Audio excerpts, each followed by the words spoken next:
ఎన్నో రోజు ఇది? 27వ రోజున మనము దేవుని సన్నిధానంలో కూడి ప్రార్థించుటకు దేవుడు మనకి సహాయం చేశారు. అనుదినము దేవునితో మనం సహవాసం చేస్తూ ఉన్నాం. దేవునితో సహవాసం చేయడం గొప్ప భాగ్యము. ఎబ్రిల్ పత్రికలోనే ఒక మాట ఉంటుంది, మీరు సమాజముగా కూడుకునుట మానక. ఎక్కడ చెప్తారు అది? ఎబ్రిల్ పత్రికలు అంటారా? మీరు సమాజంగా కూడుకునుట మానక అని ఉంటుంది. దొరికింది ఎక్కడైనా మీకు? లేకపోతే నేను ఎదుక్కుని చెప్పనా? మీరు సమాజముగా కూడుకునుట మానవద్దు, ఆ దినము సమీపించుకొలది. దేవుని సన్నిధానంలో మీ హృదయాలు ఒక ఆసక్తికరమైన రీతిలో ఒకరినొకరు హెచ్చరించుకొనుచు, ఒకరినొకరు పురుకొలుపుకొనుచు మీరు నిలబడాలని దేవుని వాక్యం ద్వారా ప్రభు మనకు సెలవిస్తున్నాడు. కనుక మనం ఏం మానకూడదు? సమాజంగా కోరుకునుట మానకూడదు. మానితే ఏమైంది అని అంటే, కొందరు మానుకుంటున్నారు. 10వ అధ్యాయము 24వ వచనం, 10వ అధ్యాయం 24వ వచనం. కొందరు మానుకునుచున్నట్లుగా సమాజంగా కూడుకునుట మానక ఒకడు ఒకరు హెచ్చరించుచు ఆ దినము సమీపించుట మీరు చూచుకొలది. మరి ఎక్కువగా అలాగూ చేయుచు ప్రేమ చూపుటకును సత్కారములు చేయుటకును ఒకరిని ఒకడు పురుకొలుపుకోవాలి. ఒకరికొకరు ఏం చేయాలి? పురుకొలుపుకొని మనము దేవుని చిత్తాన్ని గ్రహించేవారుగా ఉండాలి. కొందరు ఏం చేస్తున్నారని చెప్తున్నాడు ఇదే ఎబ్రీ పత్రికలో? మానేస్తున్నారు. మాట్లాడరే? కొందరు ఏం చేస్తున్నారు? మానుకుంటున్నారు. ఏం మానుతున్నారు? సమాజంగా కూడుకున్నట్ట మానుకుంటున్నారు. సహవాసాన్ని మానుకుంటున్నారు. దేవుని సహవాసానికి దూరంగా ఉంటూ ఉన్నారు. అదేంటే కానీ దేవుని మందిరం చుట్టే ఉంటారు, కానీ దేవుని మందిరంలోనికి రారు. పిల్లలందరూ ఇప్పుడు ఈ చుట్టూ ఆడుకుంటారు. వాటితో భూతాలు ఉన్నాయి కదా, దయ్యాలతో ఈ చుట్టే ఆడుకుంటారు. కానీ దేవుని సన్నిధికి మాత్రం లోనకి రారు. వీళ్ళందరూ పోనీ క్రైస్తవ గృహాల్లో ఉన్నవాళ్ళు కాదా? క్రైస్తవ గృహాల్లో ఉన్న బిడ్డలు కాదా వీళ్ళు? క్రైస్తవ గృహాల్లో ఉన్న బిడ్డలే, క్రీస్తు బిడ్డలే. కానీ ఎక్కడికి రారు? దేవుని సహవాసంలోనికి రారు. దేవుని సహవాసం జరుగుతుండగా దేవుని సహవాసానికి రాకపోతే ఆ వ్యక్తిని ఏమనాలి? సమాజ కూటమి ఏర్పాటు చేసుకున్నప్పుడు ఆ సమాజ కూటానికి రాకపోతే ఏమనాలి? దేవుని బిడ్డ అనాలా? దెయ్యం బిడ్డ అనాలా? మాట్లాడేటి ఏమ్మా, నువ్వేమనవా? కనుక సమాజ కూటాన్ని ఏం చేస్తున్నారంటే మానుకుంటున్నారు. సెల్ఫోన్ అలా జాయిగా మీరు చూసుకుంటాను, నేను వాకింగ్ చెప్తుంటాను. సమాజంగా కూడుకుంటే ఏం చేస్తున్నారు? మానేస్తున్నారు. దేవుని వాక్యం ఏం చెప్తున్నాడు? మానద్దు, మీరు సమాజంగా కూడుకునుట మానుకోవద్దు, దేవుని సహవాసాన్ని మానుకోవద్దు. దేవుని సహవాసంలో మనం మరింత బలమైన వ్యక్తులుగా ఉండాలి. చూడండి 6వ అధ్యాయం ఈ రోజున 13వ వచన భాగాన్ని చదువుదాం. 6వ అధ్యాయము 13వ వచన భాగాన్ని చదువుదాం. 6వ అధ్యాయం 13వ వచనం.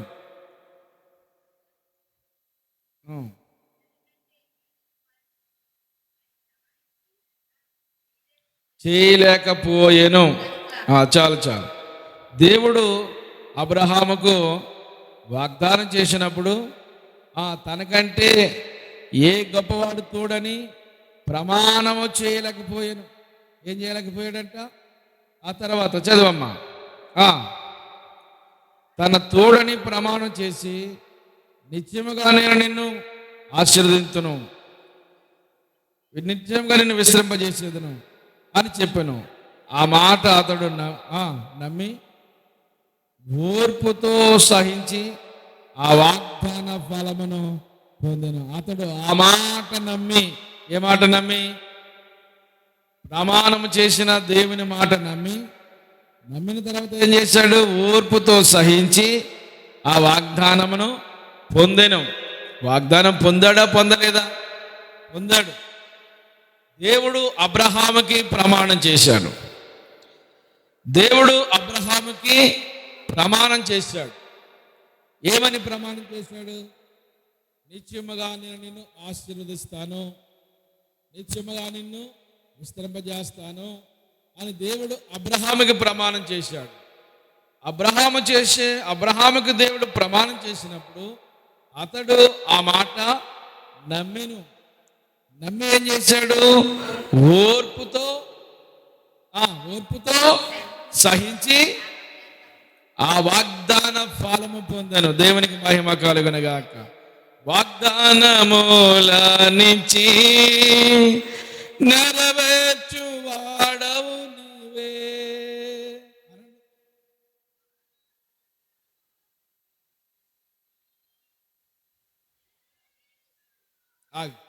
అంతకంటే ముందు పాడితే అందరితో పాడాలి. మళ్ళీ పాడండి. వాగ్దానముల నుంచి నెరవేర్చు వాడవు నీవే. మళ్ళా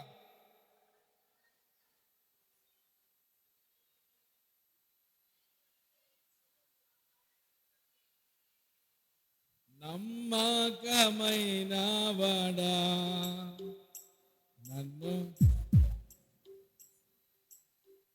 తర్వాత నమ్మకమైన వాడా, నమ్మకమైన వాడా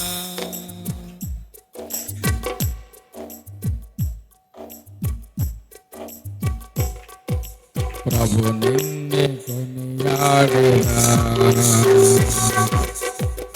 హల్లెలూయా పాడెదా. ప్రభు నిన్నే కొనియాడెదా. అనండి గట్టిగా, హల్లెలూయా పాడెదా.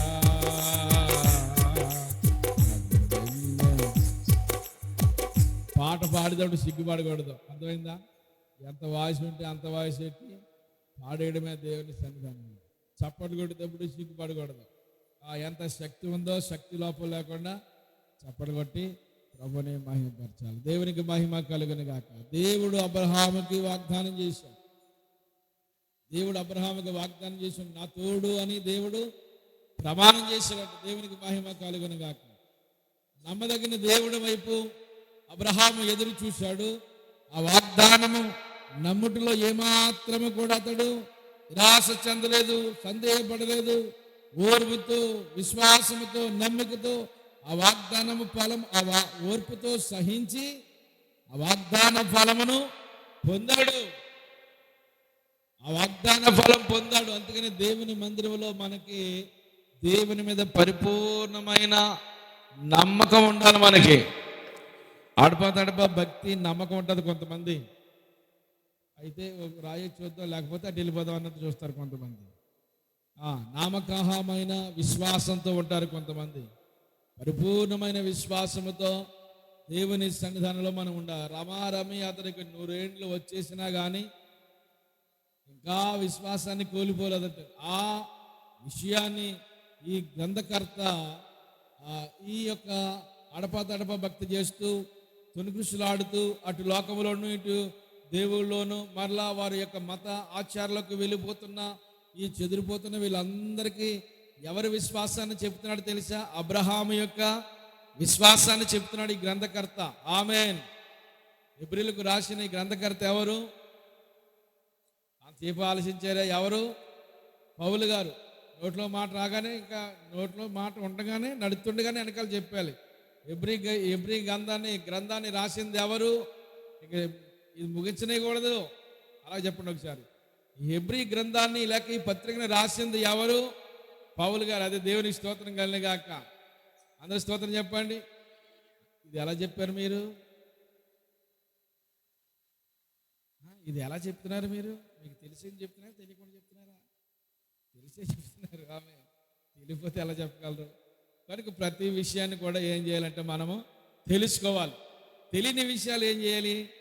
అడిగి మరీ తెలుసుకోవాలి. నాకు ఎవరో ఒకరు చెప్తే బాగుండు అనే దానికంటే అడిగి, ఏమైంది? మన రోడ్డు మీద చాలా మంది ఉన్నారు, ఎవరైనా పోత అక్కడ పక్కనగా ఏమైందని అంటే ఒకటి మాకు తెలియదంటే అని చిరాకు పట్టేటప్పుడు ఎరబడితే మళ్ళీ పక్కకి మళ్ళీ ఎదరిపోయి మళ్ళీ వాళ్ళని అడిగితే వాళ్ళు క్లియర్గా ఏమైందో చెప్పారు. ఏదైనా ఒక విషయం తెలుసుకోవాలన్నప్పుడు ఏం చేయాలంటే అడిగి మరి మనము తెలుసుకోగలగాలి.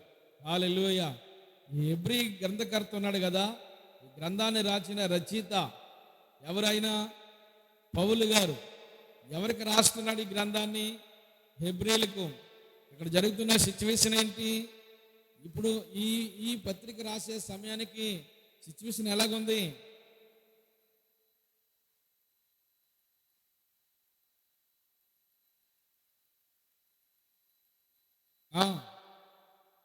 అందరూ చెప్తే బాగుంటుంది కదా. ఆవిడ చెప్పుకుంటుంది నాకు చెప్పండి. మునుపటి విశ్వాసాన్ని, మునుపటి భక్తిని, ఆ తొలి దినాల్లో ప్రభు మీద ఉన్న ప్రగాఢమైన ప్రేమ, ఓర్పు, విశ్వాసము ఎన్ని విడిచిపెట్టి మళ్ళా లోకాచారంలోనికి, వారి వైభవాల్లోనికి, వారి మత ఆచారాల్లోనికి వారు వెళ్ళిపోతూ ఉన్న వారితో వారి కొరకు ఈ లేఖ రాశాడు. అది సరైన విశ్వాసం కాదు. ఆ ఎడపా భక్తి చేయడంలో ఇదిగో మీ జీవితాలు మూడుబారిపోయిన జీవితాలుగా మారిపోతున్నాయి. ఇదిగో దున్నబడిన భూమి ఎలా మారిపోతుందో, గచ్చ పొదలతో, ముళ్ళ తప్పులతో, అది బలులెక్క చెట్లతో బలిసిపోయి అది తర్వాత అగ్ని చేత కాల్చబడడానికి ఎలా సిద్ధంగా ఉంటుందో అలా మీ జీవితాలు మారిపోతున్నాయి. అలా కాకుండా మీరేం చేయాలి తెలుసా? ఫలభరితమైన భూమిగా మార్చబడాలి. హల్లెలూయా. ఇదిగో భూమి పైనుండి వచ్చే వర్షాన్ని త్రాగి ఆ వ్యవసాయం సాగు చేసేవాడికి తగిన ఫలము అతని ఏ పైరు అనుకూలమైన పైరు అతనికి ఫలించి ఎలాగైతే అనుగ్రహిస్తుందో మీరు కూడా ఏం చేయాలి తెలుసా? అలాంటి ఫలభరితమైన పొలాలుగా, భూములుగా మనం మార్చబడాలి. దేవునికి మహిమ కలుగునుగాక. ఆ కింద క్వశ్చన్ చెప్పాడు, గతంలో మీరు బాగానే ఉన్నారు, గతంలో భక్తి బాగానే ఉంది, నిన్నటి దినాన్ని రాలేదు, నిన్నటి దినాన్ని మాట్లాడే గతాన్ని జ్ఞాపకం చేస్తున్నాడు వాళ్ళకి. ఎవరికి? అది మా నోట్లో మాట చెప్తే ఏమైపోయింది? ఎవరికి? హెబ్రీయులకు. గతాన్ని జ్ఞాపకం చేస్తున్నాడు. అప్పుడప్పుడు కూడా మనం కూడా ఏం చేయాలి?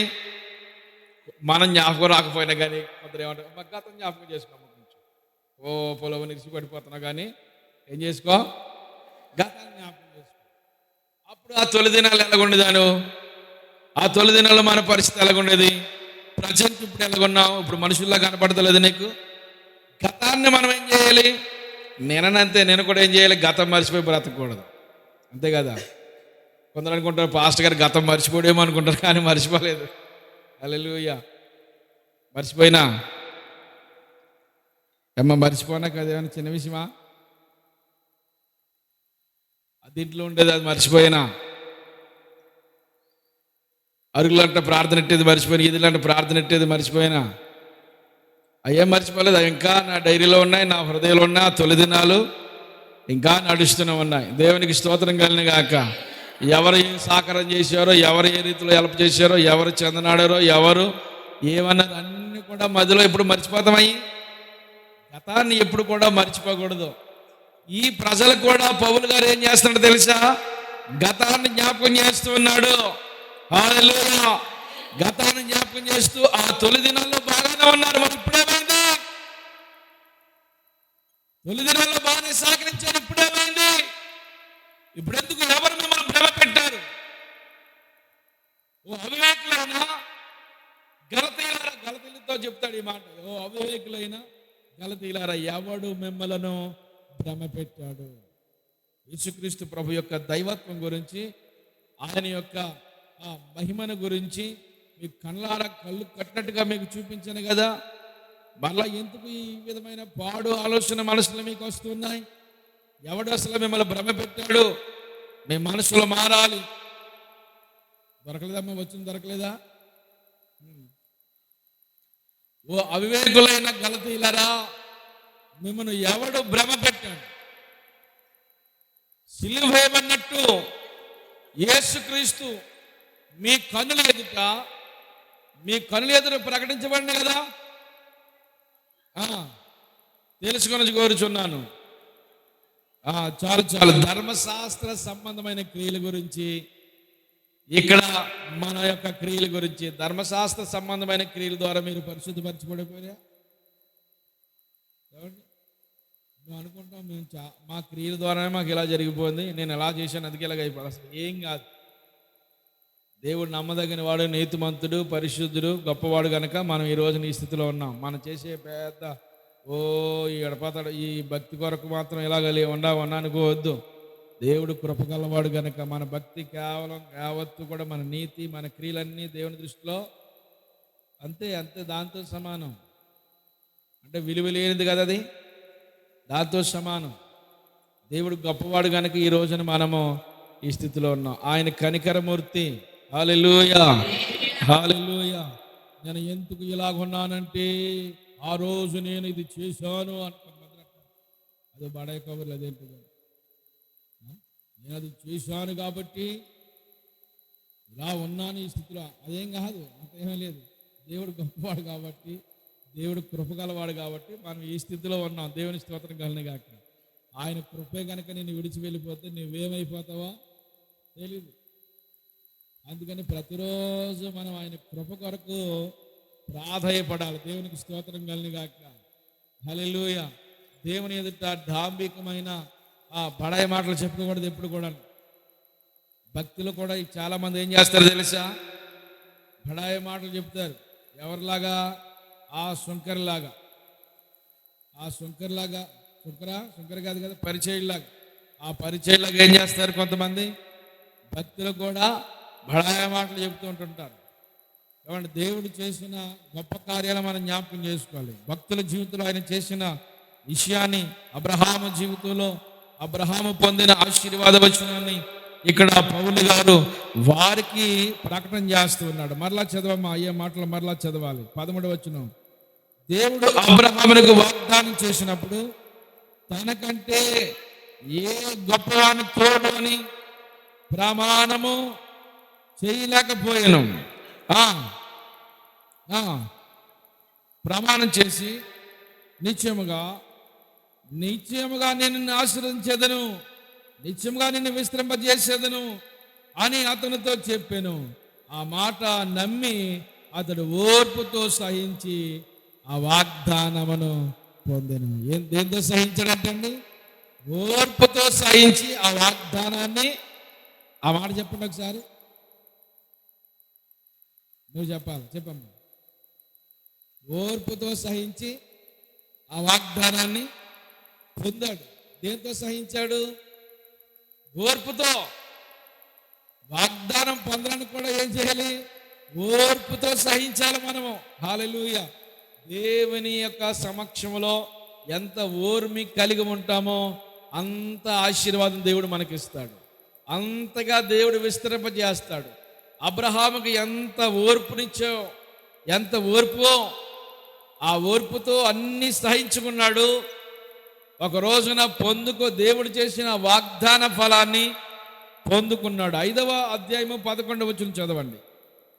5వ అధ్యాయం 11వ వచనం చదవండి. 5వ అధ్యాయము 11వ వచనం చదవండి.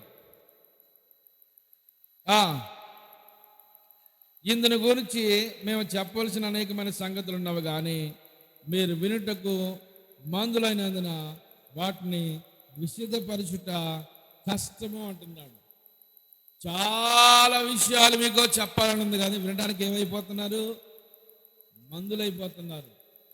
మందులైపోతున్నందుకు ఆ విషయాలు మీకు విశుద్ధపరచడము, ఆ విషయాలు మీకు చెప్పడము ఏమవుతుంది? కష్టము. ఏదో రకంగా అమ్మ ఏం చేస్తుంది తెలుసా? ఒక ముద్దెట్టుకుందంటే అమ్మ మనసు ఎంత తృప్తి అయిపోద్దో. కానీ అర్థమవుతుందా? నువ్వు ఒక ముద్దెట్టుకున్నావు అనుకో, మీ అమ్మకి అంత ఆనందం అయిపోద్దో. మా కూతురు ముద్దెట్టేసుకుంది, ఇలా తిరిగి అది చూపించి మొత్తానికి ఏం చేయాలి? ఏదో ముద్ద తినాలి. అలా నాకు కూడా అదే ఆశ ఉంటుంది. ఏదో రకంగా లేపో, అలాగనో ఇలాగనో నవ్వించో, తిట్టో, అంతగా అవసరమైతే కోపగించో, ఎలాగైతే మాట వెళ్ళాలనో మొత్తానికి నా ఆశ ఏంటంటే ఒక మాట మీ మదిలోనికి వెళ్ళాలని. వినడానికి ఏమి రాకూడదంటే మనకి మందత్వం రాకూడదు. హల్లెలూయా. హృదయం బోర్లించబడి ఉండకూడదు. హృదయం ఎలా ఉండాలి? తెరవబడి ఉండాలి. హల్లెలూయా. ఒక సహోదరి కుళాయి కింద బిందెట్టి గంట తర్వాత వచ్చింది, ఈ లోపల బిందె నిండిద్ది అని. ఆ పూటకు వచ్చే కుళాయి అవి మంచినీళ్ళు,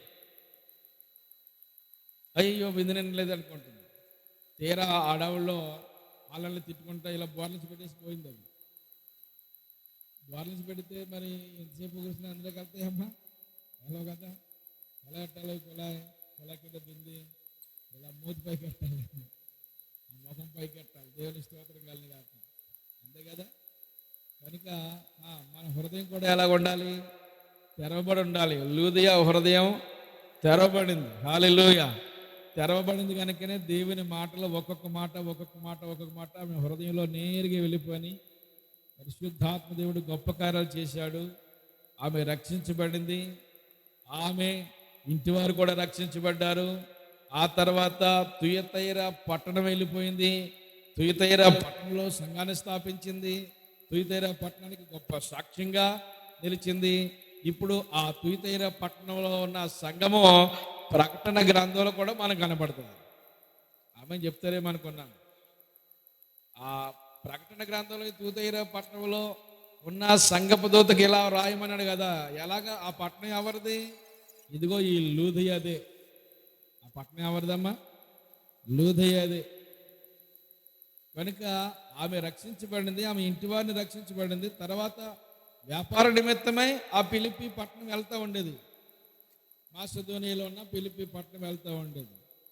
ఆ వ్యాపార దినాలు ముగించుకుని మరలా తన ఊరు, తన సొంత గ్రామమైన తుయతైరా వెళ్ళిపోయింది.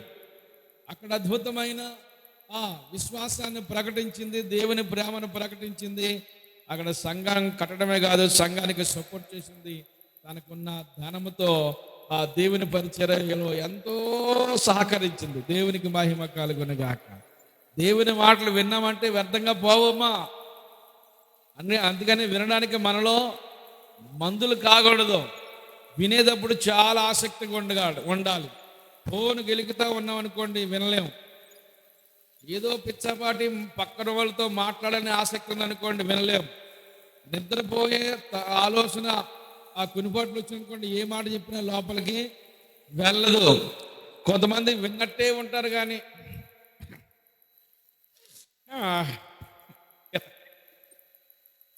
విన్నట్టే ఉంటారు కానీ వినడానికి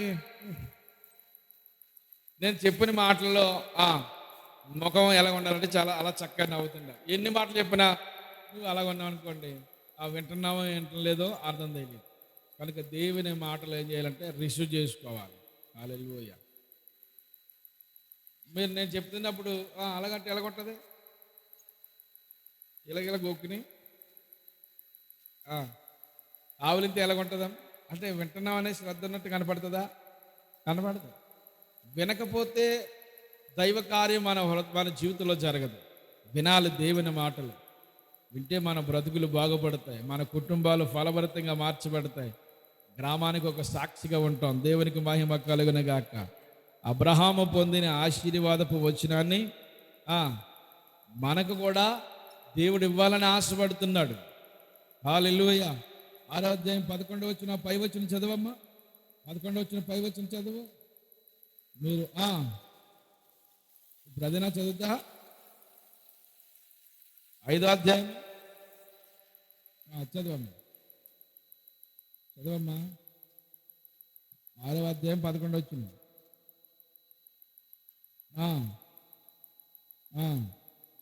ఇక్కడ అదే మాట ఉందా? చూడండి, 5వ అధ్యాయంలో అదే మాట కనపడుతుంది. 6వ అధ్యాయం 11వ వచనంలో కూడా మీరు మందులు కాక విశ్వాసము చేత ఓర్పు చేతను, విశ్వాసము చేతను ఓర్పు చేతను వాగ్దాన ఫలములను స్వతంత్రించుకున్న వారిని పోలు నడుచుకున్నట్లుగా మీలో ప్రతివాడు మీ నిరీక్షణ పరిపూర్ణమగు నిమిత్తము మీరు ఇది వరకు కనుపరిచిన ఆసక్తిని తుదమట్టుకు కనపరచవాలని అపేక్షించుచున్నాను. దేవునికి స్తోత్రం కలుగుగాక. హల్లెలూయా. వినడానికి ఏం కాకూడదంటే మందులు కాకూడదు. కాక మీరు విశ్వాసం చేతను ఓర్పు చేతను ఆ వాగ్దానంలో ప్రవేశించాలి. మనకు ఒక మంచి వాగ్దానం ఇచ్చాడు దేవుడు. వాగ్దానం చేసిన దేవుడు నమ్మదగిన వాడు. అబ్రహాముకి చేసిన వాగ్దానము రమారమి రమారమి రమారమి 100 వయసు అతనికి వచ్చేసిన కానీ వారి దేహాలు మృతతుల్యమైపోయినా కానీ దేవుని వాగ్దానం నెరవేర్చడానికి మాట తప్పలేదండి. దేవుడు అంత నమ్మదగిన వాడు. హల్లెలూయా. నమ్మకమైన దేవుడవైనా నీవే చాలు యేసయ్యా. నమ్మకమైన నీవే చాలు యేసయ్యా. రాగం తీయాలి. నేనేమై ఉన్నా, ఏ స్థితిలో ఉన్నా, నేనేమై ఉన్నా, ఏ స్థితిలో ఉన్నా, ఇంకేమి కోరుకోనయ్యా, అసలు ఇంకేమి కోరుకోనయ్యా. నమ్మకమైన దేవుడవైనా నీవే చాలు యేసయ్యా. నమ్మకమైన దేవుడవైనా నీవే చాలు యేసయ్యా. కష్టకాలం తగ్గించు గుండె జారిపోయిన గమ్యమే తెలియకుండినా కష్టకాలమందు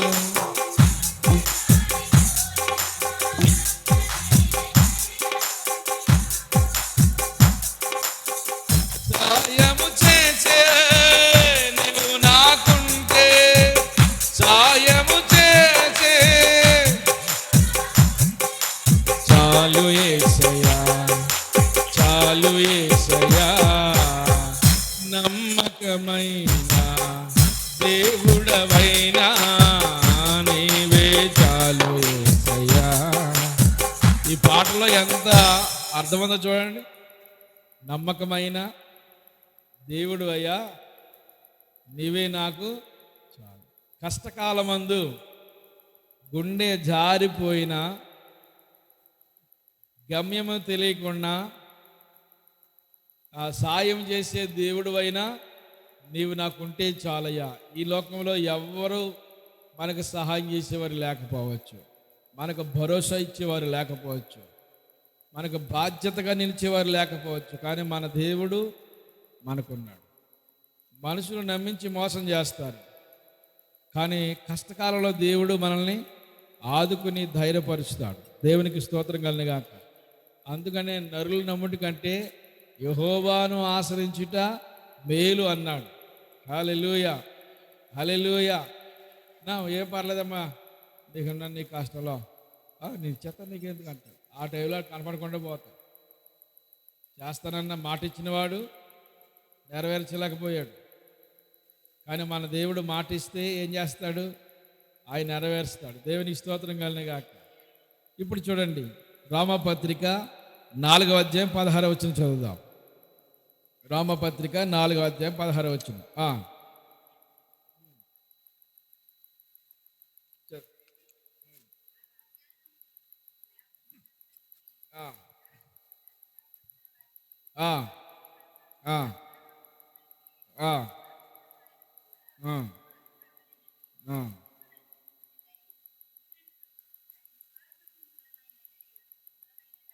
దేవునికి మహిమ కలుగునుగాక. ఈ వాగ్దానము కేవలము ధర్మశాస్త్రం నమ్మిన వారికి మాత్రమే కాదు. అర్థమైందా? ధర్మశాస్త్రం నమ్మిన వారికి మాత్రమే కాదు ఈ వాగ్దానం. ఆ విశ్వాసము ద్వారా అబ్రహాము కలిగి ఉన్న విశ్వాసం ఒకవేళ మనం కూడా కలిగి ఉంటే అబ్రహాము పొందిన ఆశీర్వాద వచనాన్ని దేవుడు మనకి కూడా అనుగ్రహిస్తాడు. ఇది వారికి మాత్రమే కాదు. ఎవరికి? అబ్రహాముకు పుట్టిన సంతానమైన వారికి మాత్రమే కాదు, ఈనాడు ధర్మశాస్త్రం లేని అనుజలైన వారికి కూడా దేవుడు ఆ విశ్వాసాన్ని బట్టి, ఏ విశ్వాసము అబ్రహాము కలిగి ఉన్నా విశ్వాసాన్ని బట్టి మనము కూడా ఆ నీతికి మనల్ని కూడా దేవుడు వారసులు చేస్తాడంట. దేవునికి మహిమ కలుగును గాక. ఎంత మంచి దేవుడు అండి మన దేవుడు. హల్లెలూయా. అబ్రహామును మనకి ఇక్కడ గుర్తుగా చూపిస్తున్నాడు. అబ్రహాము ప్రతి విషయంలో, అసలు ఏ విషయంలో తారతమ్యం లేదు. అతడు దేవుని మీద నమ్మకం అంటే మొన్నొకసారి చెప్పాను, ఎంత అబ్రహాము ఎంత గుడ్డిగా నమ్మేశాడంటే దేవుణ్ణి, అంత అలాగే ఎవరు నమ్మరేమో. అంత అలాగే ఎవరు ఒకవేళ నమ్మరేమో. అబ్రహాముని అడిగేవాడు తండ్రి. అబ్రహాము తండ్రి పేరు ఏం పేరు?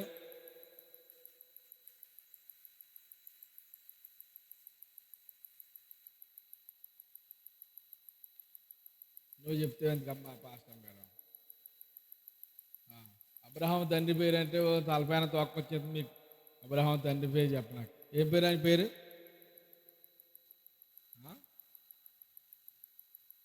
ఏం పేరు అమ్మా ఆయన పేరు? తెరాహు.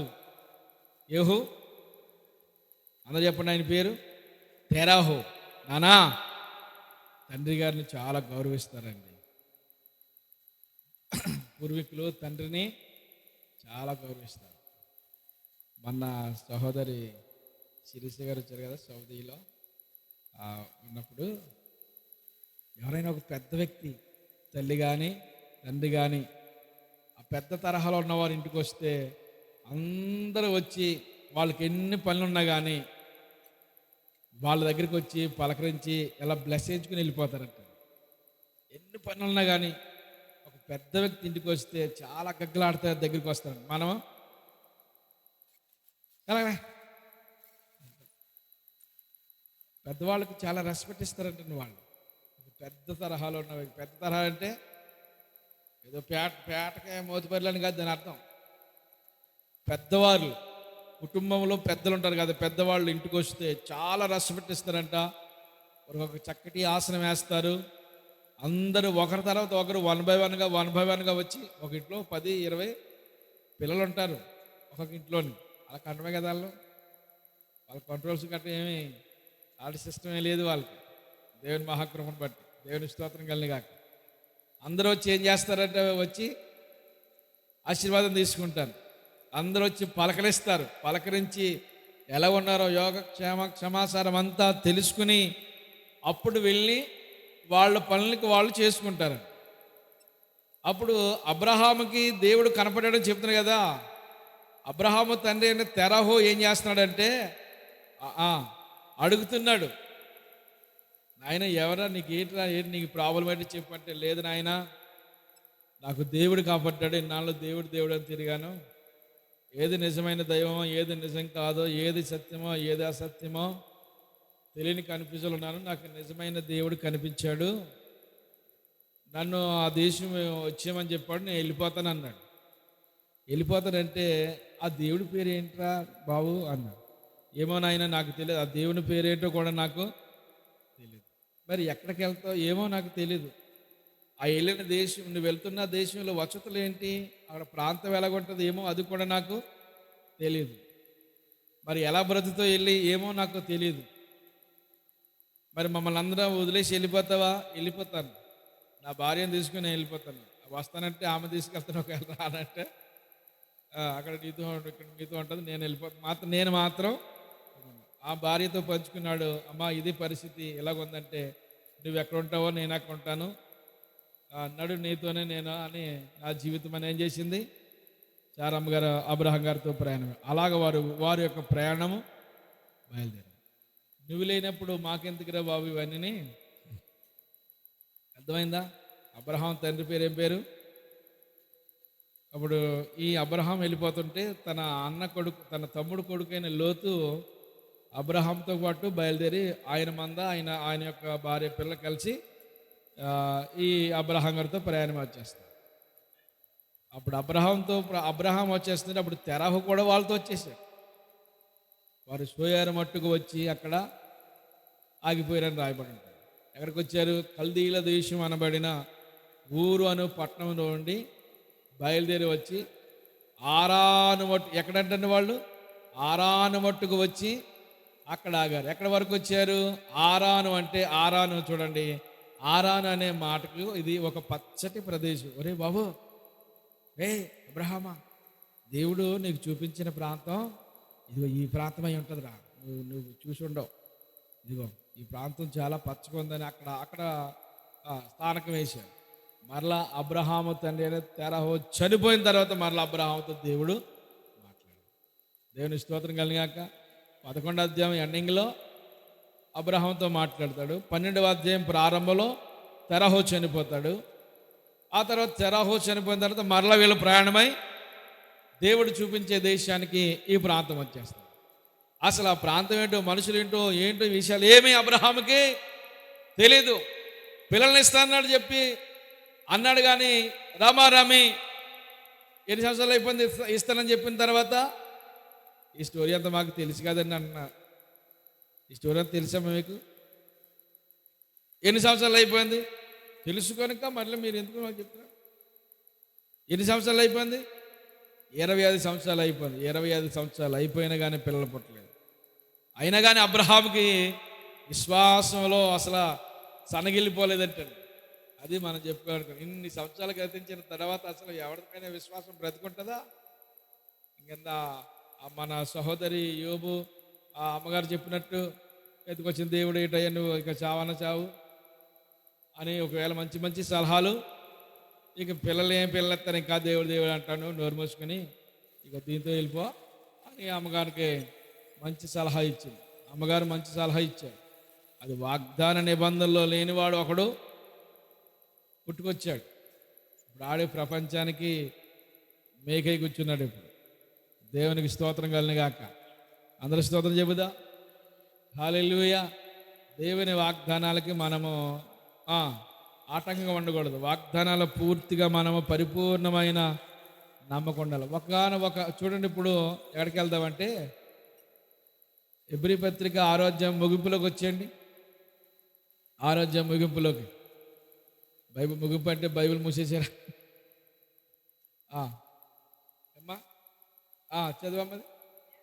యాలి అనగా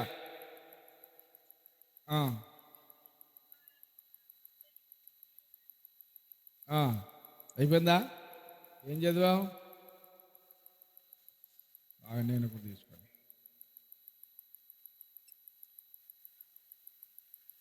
నేనేం చదవమన్నా నేను?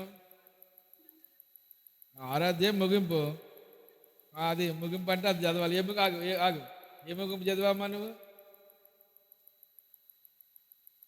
ఆరాధ్యం ముగింపు 20 వచ్చింది. నువ్వు చదువు 20 అధ్యాయము. 20 అధ్యాయం కాదు, 6వ అధ్యాయం 20 వచ్చిన చదువు. నిరంతరము మెల్కీషెదెకు క్రమం చొప్పున ప్రధాన యాజకుడైన యేసు అందులోనికి మనకంటే ముందుగా మన పక్షమున ప్రవేశించను. దేవునికి స్తోత్రం కలుగుగాక. ఆ పై వచనాల నుంచి మనం అలా చదువుకుంటూ వెళ్తే అబ్రహాము యొక్క వాగ్దానాన్ని జ్ఞాపకం చేస్తాడు. ఇప్పుడు అబ్రహాము యొక్క వాగ్దానంలోంచి వచ్చిన ఈ ప్రధాన యాజకుడు ఎవరు? యేసుక్రీస్తు ప్రభువారు. అబ్రహాము చూడండి, 16వ వచనం చదవమ్మా. 16వ వచనం పై వచనం.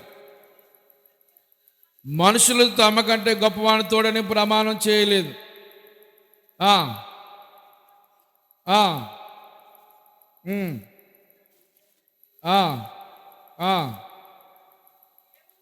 ఈ విధంగా దేవుడు తన సంకల్పము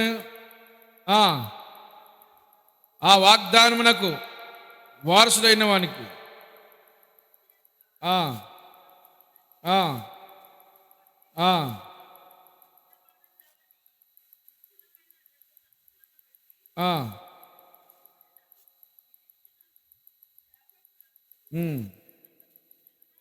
శరణాగతులమైన మనకు బలమైన ధైర్యం కలిగినట్లు ప్రమాణము చేసి ఆ వాగ్దానమును దృఢపరిచెను. ఈ నిరీక్షణ నిశ్చలము స్థిరమైన మన ఆత్మలకు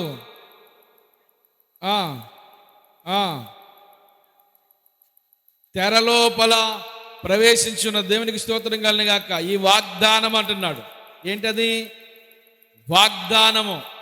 ఇప్పుడు వాగ్దానం చేయబడిన అబ్రహాము వాగ్దానాన్ని గురించి మనం జ్ఞాపకం చేసుకుంటే ఇక ముగింపులోకి వస్తున్నాను. అబ్రహాముకి వాగ్దానం చేసిన దేవుడు అబ్రహాముకి కుమారుని ఇచ్చాడు కదా. ఇచ్చిన కుమారుని దేవుడు ఏం చేయమన్నాడంటే, ఇదిగో నువ్వు నాకు తీసుకుని వచ్చి బలి అర్పించమన్నాడు. హల్లెలూయా. బలి అర్పించమంటే అబ్రహాం ఏం చేశాడు? బలిగా అర్పించేశాడు. అది 11 అధ్యాయాలకు వెళ్తే మనకు క్లారిటీ దొరికింది. ఇక 11 అధ్యాయాలు వెళ్ళడానికి టైం లేదు కనుక 11 అధ్యాయం, ఏ 11 అధ్యాయం? ఆది కాండం కాదు. ఆది కాండంలో నీకు ఇస్సాకు ఎక్కడ ఉన్నాడు? 11 అధ్యాయంలో. దేవుని స్తోత్రం కలిగాక.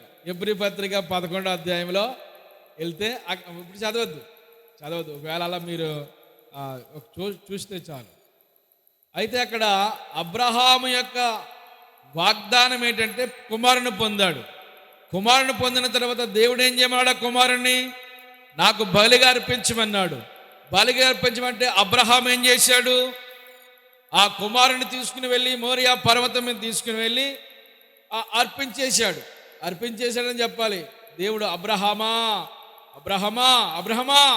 అని కంగారు పడకపోతే ఏం చేసింది తెలుసా?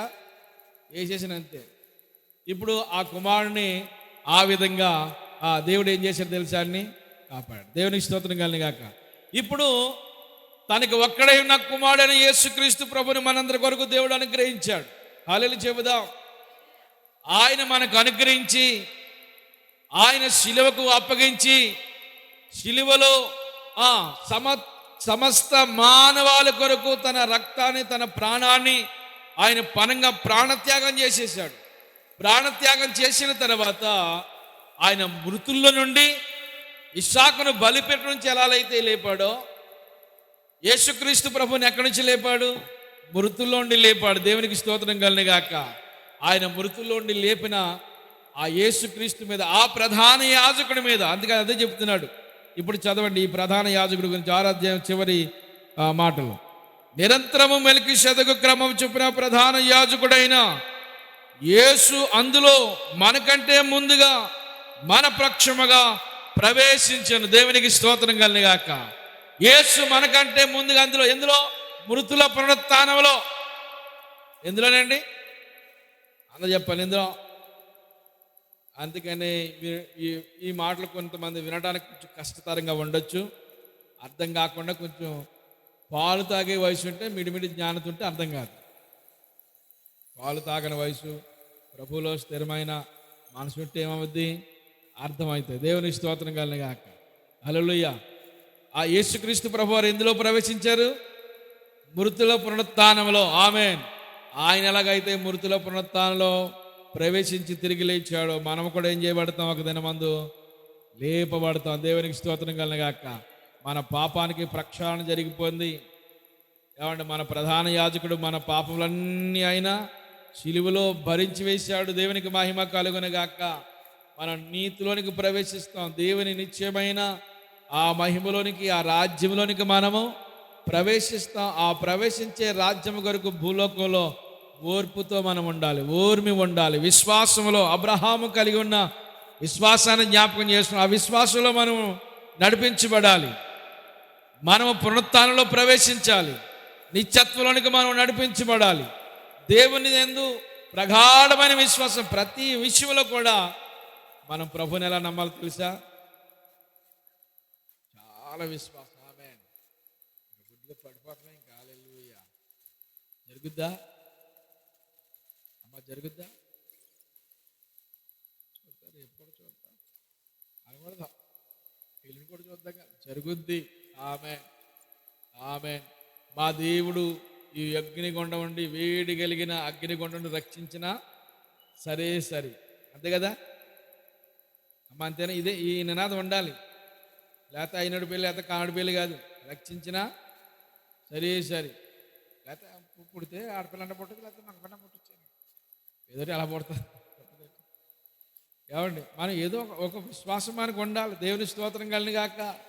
అందరూ స్తోత్రం చెప్పండి, గట్టిగా స్తోత్రం చెప్పండి. హల్లెలూయా.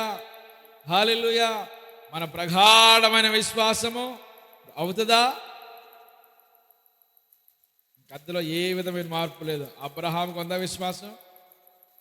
ముసలోడైపోయాడు, అయినా కానీ విశ్వాసం మంచి విశ్వాసం, బలమైన విశ్వాసంతో ఉన్నాడు.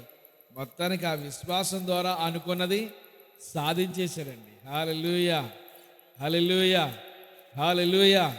అది ఆ విశ్వాసంలో మన నిరీక్షణ ఏంటో తెలుసా? మన పరలోకానికి చేరుకునే వరకు ఈ విశ్వాసం, ఈ నిరీక్షణ మనం గట్టిగా తుదమట్టు వరకు చేపట్టి గట్టిగా పట్టుకుని ఉండాలి. మోకరించండి, అందరూ మోకాళ్ళయ్యా, అందరూ మోకాళ్ళు. కొన్ని నిమిషాలు ఒక్క నిమిషం. యేసయ్యా నీకు స్తోత్రాలయ్యా. బలమైన మా కార్యములు